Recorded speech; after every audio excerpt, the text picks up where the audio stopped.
Video seorang mahasiswi gelar ujian sidang skripsi meski dalam keadaan sakit, viral di TikTok.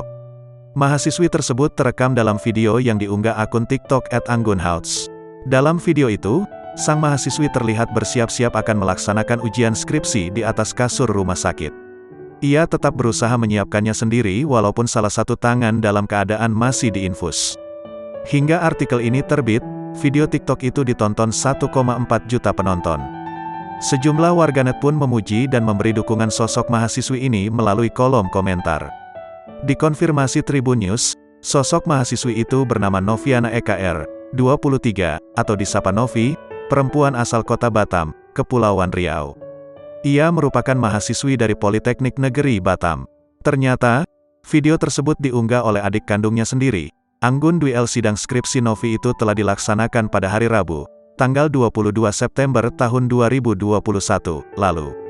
Alasan Novi memilih untuk tetap ujian karena ia merasa kondisi badannya masih mampu melakukannya.